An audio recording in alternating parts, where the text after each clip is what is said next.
हर समय दूसरे पक्षियों को उल्लू बनाने के चक्कर में ही रहता। अपना भोजन तो कभी ढूंढ कर लाता ना और हमेशा दूसरों से झूठ बोलकर ही भोजन मांग कर खाता रहता। और फिर ऐसे ही एक दिन कालू कौवा कुछ सोचकर रानू चिड़िया की तरफ जाता है। रानो बहन, मैं बैठा हुआ था कि मेरे घर में सांप आ गया और वो मुझे खाने ही वाला था। मैंने उसकी मिन्नती की तो बोला कि अगर मैं उसे कुछ भोजन दे दूं तो वो मुझे छोड़ देगा। अब प्लीज मेरी जिंदगी बचा लो। तो मैं क्या कर सकती हूँ कालू, मेरा कौन सा जाने वाला है सांप। बस थोड़े से दाने दे दे, मैं वो उसे दूंगा तो वो चला जाएगा। और फिर रानू चिड़िया काले कव्वे को थोड़े दाने दे देती है और वो दाने लेकर वहाँ से चला जाता है। वाह रे कालू, क्या अकल दी है भगवान ने तुझे। झूठ बोलकर खाने को भोजन मिल जाए तो खुद से ढूंढने की क्या जरूरत है। और फिर रात हो जाती है और कालू कौवा सो जाता है। अगले रोज कालू कौवा फिर से कोई नया झूठ सोच रहा था कि वहाँ उसकी पत्नी गोरी कौवी भी आ जाती है, जो 2 दिन से अपने मायके गई हुई थी। गोरी, कल तो मैंने चिड़िया को उल्लू बना लिया था, लेकिन आज कुछ समझ नहीं आ रही कि भोजन किससे मांगू। कालू, भूख तो मुझे भी बहुत लगी हुई है। तुम ऐसा करो कि तोते के पास जाओ और तोते से कहो कि मेरी पत्नी अपने मैके से वापस आ रही थी कि उसके चोट लग गई है और वैद्य जी ने बोला है कि उसे अमरूद खिलाओ, फिर ही वो ठीक होगी। और तोते के पास अमरूद तो होते ही हैं, तो समझ लो आज का भोजन भी मिल गया। और फिर कालू कौवा तोते की तरफ जाता है। तोते तोते, मेरी गोरी को बचा लो। ओए कालू, मैं किससे बचा लूं गोरी को? मरने से बचा लो तोते, ये सब अब तुम्हारे हाथ में ही है। कालू, मुझे तो कुछ समझ नहीं आ रही, अच्छे से बताओ क्या बात है। गोरी के चोट लग गई है और वैद्य जी बोल रहा है कि जल्दी जल्दी से उसे अमरूद खिलाओ, फिर ही वो चोट ठीक होगी। ये कैसी चोट है जो अमरूद खाने से ठीक होगी? तोते, सोचने का समय नहीं है, बस जल्दी करो और मुझे एक अमरूद दे दो। और फिर तोता भी कुछ सोचे बगैर एक अमरूद काले कौवे को दे देता है, जिसे लेकर कालू कौवा तो तेजी से वहाँ से भाग जाता है।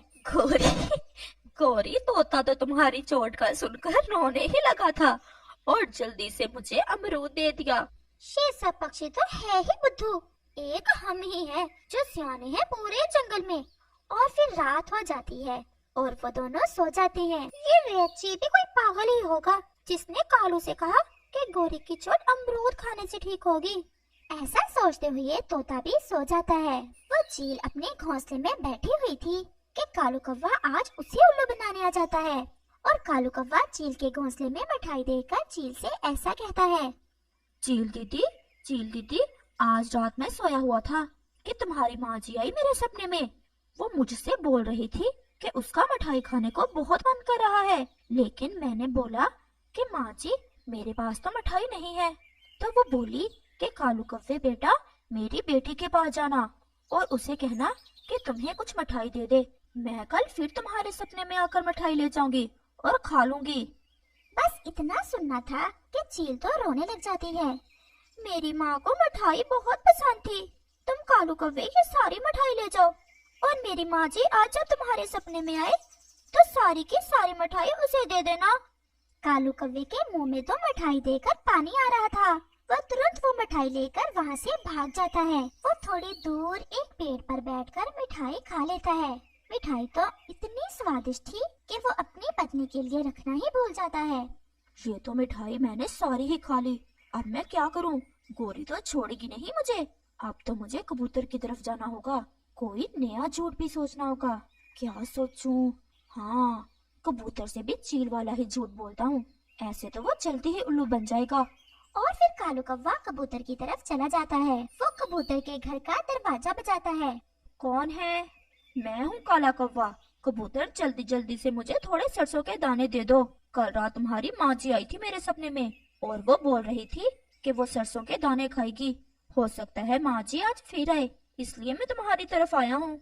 लेकिन कालू कौवा ये नहीं जानता था कि चील दीदी भी किसी काम से कबूतर के पास ही बैठी हुई थी। और कबूतर जैसे ही कुछ दाने कालू को देना चाहता है तो चील आहिस्ता से कबूतर से कहती है, ठहरो कबूतर, ये कालू पहले मुझे भी उल्लू बना कर आया है और यही बात मुझसे बोल रहा था। ये एक नंबर का झूठा है, मैं देखती हूँ इसे। और फिर चील जैसे ही कौवे के सामने आती है, कालू कौवे की तो जान ही निकल जाती है। दीदी, तुम यहाँ कैसे? मैं बताती हूँ तुम्हें। हम सबकी माएं तुम्हारे ही सपने में आकर अपनी अपनी फरमाइशें करती हैं। मेरी माँ मिठाई मांग रही थी और कबूतर की माँ सरसों के दाने। है ना कालू कौवे? मैं देती हूँ तुम्हें सरसों के दाने। और फिर चील कालू कौवे की अच्छे से पिटाई करती है और उसे झूठ की सजा मिल जाती है। इस कहानी से हमें सीख मिलती है, झूठ हमेशा छुपा नहीं रहता, इसलिए हमें कभी भी झूठ को अपना सहयोग नहीं बनाना चाहिए। प्यारे दोस्तों, क्या आप बता सकते हैं कि कालू कौवे ने चील को उल्लू बनाकर उसे क्या लेकर खाया? हमें आपके कमेंट का इंतजार है। एक चिड़िया, कबूतर, तोता और एक कौवा एक पेड़ पर बैठे हुए थे। जब से जंगल में भोजन की कमी हुई थी, उन्हें भोजन की खोज में दूर दूर तक जाना पड़ता था। लेकिन जब वो भोजन की खोज में दूर निकल जाते तो उन्हें अपने घोंसलों की फिक्र होती। और फिर एक दिन रानो चिड़िया दूसरे पक्षियों से ऐसा कहती है, दोस्तों मेरे पास एक उपाय है, अगर तुम सबको पसंद आए तो। इससे हमें भोजन की चिंता भी नहीं रहेगी और ना ही ये कि कोई हमारे घोंसलों को नुकसान पहुंचा देगा। रानो, बताओ, ऐसे कैसे हो सकता है कि हमें भोजन घर के पास ही मिल जाए और हमें दूर ना जाना पड़े? दूर तो जाना पड़ेगा ही, लेकिन हम सब एक साथ नहीं जाएंगे भोजन की खोज में। हम में से एक पक्षी हमारे घोंसलों की निगरानी करेगा और हमारे बच्चों का ध्यान रखेगा और बाकी भोजन लेने चला जाया करेंगे और ऐसा हम बारी बारी करेंगे। रानो, ये तो बहुत अच्छा उपाय है तुम्हारा। इससे तो हमारी चिंता ही खत्म हो जाएगी और हम भोजन की खोज में कहीं भी जा सकेंगे। हम ऐसा करते हैं कि आज पहला दिन है, इसलिए रानो आज तुम हमारे घोंसलों का ध्यान रखो और फिर कल हम में से कोई घोंसलों का ध्यान रखेगा।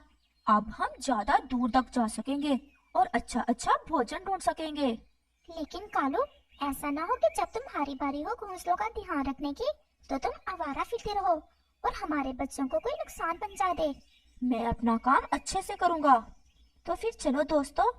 और फिर कबूतर, तोता और कालू कौवा भोजन की खोज में चले जाते हैं और रानो चिड़िया सब पक्षियों के घोंसलों का ध्यान रखने के लिए वहीं बैठ जाती है। और फिर कौवे के बच्चे को प्यास लग जाती है और वो रानो चिड़िया से कहता है, रानो आंटी, मुझे बहुत ज्यादा प्यास लगी हुई है, मेरा मुंह सूख रहा है।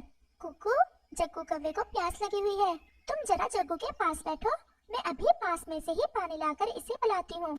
और फिर रानो चिड़िया नदी से पानी लेने चली जाती है। बाकी पक्षी भी उड़ते उड़ते थोड़ा दूर निकल जाते हैं और वो एक मैदान में जाते हैं। यहाँ उन्हें कुछ दाने मिल जाते हैं। आज हम थोड़ा दूर निकल आए, इसलिए हमें ये दाने मिल गए। पहले तो हमें अपने घोंसलों की चिंता होती थी, इसलिए हम ज्यादा दूर तक नहीं आ सकते थे। लेकिन अब तो रानो चिड़िया ने हमारे घरों का अच्छे से ध्यान रखा होगा। और फिर वो सब अपना अपना भोजन खा लेते हैं और रानो चिड़िया और अपने बच्चों के लिए कुछ दाने लेकर वापस हो लेते हैं। और फिर शाम हो जाती है और सब पक्षी वापस लौट आते हैं। रानो चिड़िया, ये रहे तुम्हारे हिस्से के दाने। हम आज दूर तक चले गए थे क्योंकि हमें पीछे की तो कोई चिंता ना थी। और फिर रात हो जाती है और सब पक्षी अपने अपने घोंसलों में सो जाते हैं। और फिर ऐसे ही दिन और रात गुजरते गए और सब पक्षी बारी बारी घोंसलों का पहरा देते और दूसरे पक्षी भोजन की खोज में चले जाते। और फिर एक दिन कालू कौवे की बारी आ गई घोंसलों का ध्यान रखने की। कालू, हम जा रहे हैं, तुम सबके घोंसलों का ध्यान रखना, हम तुम्हारे लिए भोजन ले आएंगे। और फिर वो सब चले जाते हैं। तोता, कबूतर और रानो चिड़िया जैसे ही आहार की खोज में जाते हैं, कालू कौवा तुरंत सो जाता है। और फिर रानो चिड़िया के बेटे कुकू को प्यास लग जाती है और वो कालू कौवे से कहता है, अंकल कालू, मुझे प्यास लगी है, मुझे पानी पीना है। कालू तो सोया हुआ था और कुकू की आवाज सुनकर वो गुस्से में आ जाता है। पहले सोए हुए थे जब तुम्हारी मम्मा थी यहाँ, अब मैं कहाँ से तुम्हें पानी लाकर पिलाता फिरूं? चुप करके बैठ जाओ। और ऐसा कहते हुए कालू कौवा फिर से सो जाता है। अंकल कालू, जिस दिन मेरी मम्मा की बारी थी घोंसलों का ध्यान रखने की, तो मम्मा ने भी तो पानी लाकर पिला ही दिया था जग्गू को। मुझे बहुत प्यास लगी हुई है, प्लीज मुझे थोड़ा सा पानी ला दे। अब के बार तो कालू कुछ ज्यादा ही गुस्से में आ जाता है। मेरा काम घोंसलों का ध्यान रखना है, ये नहीं कि मैं छोटी चिड़िया के बच्चों की नौकरी करता फिरूं। और अगर आप बोले तो मैं तुम्हें चील को खिला दूंगा। पता है ना चील तुम्हारा क्या हाल करेगी। चील का नाम सुनकर तो कुकू डर जाता है और वो कांपने लगता है। वो डरते डरते अपने घोंसले में छुपकर बैठ जाता है और कालू कौवा फिर से सो जाता है। कालू अंकल, प्लीज चील को ना बुलाना, मैं अब पानी नहीं मांगूंगा। Kalu uncle please. वो छोटा बच्चा तो ऐसे रोता रहता है और फिर शाम होते ही रानू चिड़िया, तोता और कबूतर भी आ जाते हैं। जैसे ही रानू चिड़िया अपने घोंसले में आती है, कुकू तो जोर जोर से रोने लग जाता है। मम्मा मम्मा, मुझे बहुत प्यास लगी थी। कालू अंकल से पानी मांगा तो बोले कि वो मुझे चील के हवाले कर देगा। अरे कुकू, तुम्हें तो तेज बुखार है। तोता और कबूतर, सुन लो तुम दोनों भी इस कालू के काम। मेरे मासूम बच्चे को चील से डराता रहा है और डर के मारे कुकू को तेज बुखार हो गया है। मैं अब कालू के साथ मिलकर भोजन नहीं ढूंढूंगी। ये तो है ही बेशरम। मुझे तो इस कालू का पहले ही पता था।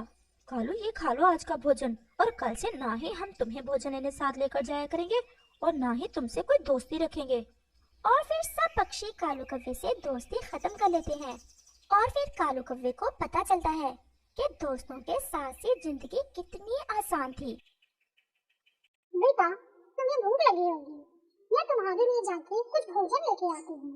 तभी टीनू चिड़िया के पास कल्लू कौवा आता है और कहता है, टीनू चिड़िया, तुम्हें पता है खूंखार चील छोटे बच्चों का शिकार कर रहा है। टीनू चिड़िया, तुम भी अपने बच्चे का ख्याल रखना, कहीं चील तुम्हारे बच्चे को भी ना खा जाए। ये क्या कह रहे हो कल्लू भैया? मैं अगर भोजन लेने नहीं गई तो मेरे बच्चे को क्या खिलाऊंगी? मैं और मेरा बच्चा बहुत भूखे हैं। अगर तुम थोड़ी देर मेरे बच्चे का ध्यान रखो तो मैं कुछ भोजन ढूंढ लाऊं। अच्छा, तुम जाओ, मैं तुम्हारे बच्चे का कुछ देर ध्यान रख लूंगा, लेकिन तुम्हें मेरे लिए भी कुछ भोजन लेके आना होगा टीनू चिड़िया। मगर तुम कहीं इधर उधर मत जाना, बस घोंसले में ही रहना। फिर टीनू चिड़िया भोजन की खोज में निकल जाती है। चिड़िया काफी दूर तक जाती है, लेकिन उसे आज कहीं पे भी खाने को कुछ नहीं मिलता। वो थक हार के एक जगह बैठ जाती है और फिर उसका ध्यान नीचे जमीन पे पड़ता है। उसे वहाँ कुछ दाने अनाज के नजर आते हैं। चिड़िया बहुत खुश हो जाती है और वो तुरंत जाती है, कुछ अनाज के दाने वो वहीं पे खा लेती है और बाकी के दाने जैसे ही वहाँ उठाती है, तेज हवा शुरू हो जाती है और वो डर कर वही पेड़ के पास बैठ जाती है। हवा बहुत तेज हो जाती है, हवा बहुत तेज हो जाती है। मेरा बेटा भी घोंसले में अकेला है, कहीं ऐसा ना हो कल्लू इधर उधर चला गया हो। हवा बहुत तेज थी और ऐसे हवा में उड़ा भी नहीं जा सकता। तभी अचानक एक छाता हवा में उड़ते हुए टीनू चिड़िया के पास आ जाता है। चिड़िया ने पहली बार ऐसी कोई चीज देखी थी। धीरे धीरे हवा भी कम होने लगती है। क्या पता ये चीज मेरे किसी काम आ जाए, कितने रंग बिरंगे हैं। ये चीज जरूर किसी काम की होगी, इसे मैं अपने साथ ले जाती हूँ, पता नहीं शायद किसी काम आ जाए। और टीनू चिड़िया वो छाता लेकर अपने घोंसले में चली जाती है। चिड़िया देखो, हवा बहुत तेज थी, पर मैं फिर भी अच्छे से ध्यान रखा तुम्हारे बच्चे का। और मेरे लिए क्या खाना लाई हो, दो मुझे। कालू भैया, मैंने बहुत ढूंढा, लेकिन मुझे खाने के लिए सिर्फ ये दाने ही मिले। आप ऐसा करो, आप ये दाना आधा आधा कर लो, आधा आप ले जाओ, आधा हम दोनों बालकों के लिए छोड़ देना। और फिर चिड़िया कल्लू कौवे को आधा अनाज दे देती है। चिड़िया, ये क्या है तुम्हारे पास? ये चीज हवा में उड़ते हुए मेरे पास आई, मैं इसे अपने साथ लेके आ गई। जब भी घोंसले में खाना ज्यादा होगा, मैं इसे छिपा लिया करूंगी। तुम ऐसे ही फिजूल की चीजें जमा करती रहो, भला ये किस काम की? और फिर रात हो जाती है। वो दोनों अपने अपने घोंसले में सो जाते हैं। अभी वो लोग सोए ही थे कि बारिश आ जाती है। फिर तेज बारिश शुरू हो जाती है।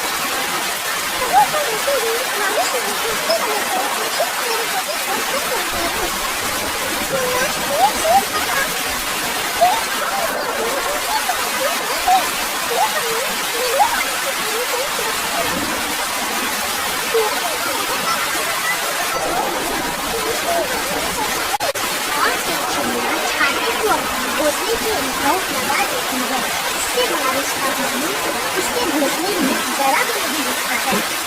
अच्छा, ये बारिश से इतना बड़ी है, कभी बारिश से बाहर पानी से बचे रहते हैं और फिर सुबह हो जाती है, लेकिन बारिश तो रुकती नहीं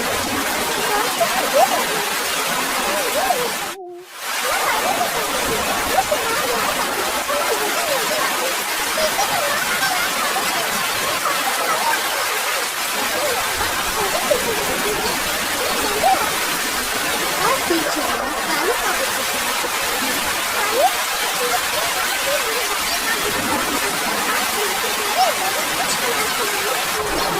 चिड़िया, मैं तो पूरी बारिश के पानी से भीग चुका हूँ और मुझे ठंड भी बहुत ज्यादा लग रही है। तुम जाओ, कुछ खाने के लिए लेके आना। मैं तब तक तुम्हारे बच्चे का ध्यान रखता हूँ और तुम्हारी घोंसले में ही जाकर बैठता हूँ। नहीं कालू भैया, तुम किसी घोंसले में नहीं बैठे। मेरे घोंसले में तो जरा भी बारिश का पानी नहीं घुसा है।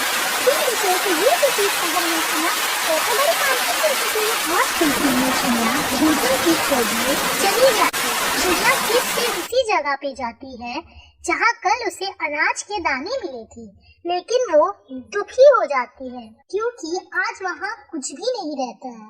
यहाँ तो आज कुछ भी नहीं है। ऐसा करती हूँ, थोड़ा आगे जाती हूँ, शायद कुछ भोजन मिल जाए। और फिर तीनों चिड़िया थोड़ा और आगे निकल जाती है। बाप रे बाप, ये चीज तो बड़ी काम की है। इससे तो बारिश का पानी जरा भी अंदर नहीं आया। ये चीज तो मेरी पास होनी चाहिए। और फिर कालू कौवा वो छाता लेकर अपने घोंसले में चला जाता है और छाता लगा देता है और जरा भी ख्याल नहीं करता है कि चिड़िया का बच्चा बारिश में पूरी तरह भीग रहा है। अंकल, आप कैसे बता रहे हैं? मैं भीग रहा हूँ। बेटा, ऊपर बैठ जा। भीग रहा है तो मैं क्या करूँ? अभी तेरी मम्मा आ गई है और तुमको मैं नहीं देगी, इसलिए मैं तुम्हारी मम्मा की आने से पहले ही ये छीन रहा हूँ। अंकल, आप बहुत कर रहे हैं। ये चीज हमारी है। नहीं मम्मा, प्लीज मम्मा को हवा में नीचे नहीं। कालू कौवा काफी बेशरम, वो अपना पूरा उधर तरफ करके बैठ जाता है। चिड़िया को भी भोजन मिल भी जाता है। वो भोजन लेके वापस आ जाती है। वो जैसे अपने घोंसले में आ जाती है, वो देखती है कि उसका छाता कौवे ने अपने घोंसले में लगा दिया था और चिड़िया का बच्चा बारिश के पानी में भीग रहा था। बेशरम कौवे, तुमने मेरे छोटे से बच्चे को बारिश में तरफ लाकर उसका छाता चोरी करके ला लिया। चोरी नहीं किया है, मैंने तो छीन लिया है। जोर जोर से हंसने लगा और फिर अपने पंखों से छिपा लेती है और बच्चे को भीगने से बचा लेती है। बारिश और तेज हो जाती है, लेकिन कालू कौवा तो अपने घोंसले में बहुत ही मजे से सो रहा होता है क्योंकि उसके घोंसले में तो जरा भी पानी नहीं। उसी भी छाता को ढूंढते हुए चील वहाँ पे आ जाती है। वहाँ कौवा तुमने मेरा छाता चुरा लिया और मैं बारिश में भीग रही हूँ, ऐसा सुनकर कौवे के रंग में उतर जाते हैं। तो क्या जादू से ही तुम्हारे पास आ गया और मैंने इसे नहीं लिया। पास में बैठी चिड़िया ये सब देखती रहती है। चिड़िया कालू कौवे ने मुझे कहा कि तीन छोटे बच्चों को ले जा रही है। चिड़िया अपने बच्चे का ख्याल रखना और न माने मेरे बच्चे को ध्यान रखने के लिए बच्चे भोजन मंगा रहा है। और वो चील उस कालू कौवे की अच्छे से पिटाई कर देती है, मार मार कर उसका बुरा हाल कर देती है। और फिर चिड़िया चील से कहती है, चील दीदी अब माफ कर दो इसे अब अच्छे से समझ आ गई है कि किसी की चीज नहीं चुराया करते। और फिर चील उसे छोड़ देती है। चिड़िया के कहने से तुझे छोड़ रही हूँ, नहीं तो मार मार कर तुझे आज मार ही देगी। और फिर चील अपना छाता लेकर चली जाती है और कौवे को उसे की सजा मिल जाती है। इस कहानी से हमें ये सीख मिली है कि जरूरत से ज्यादा होशियारी भी हमें ले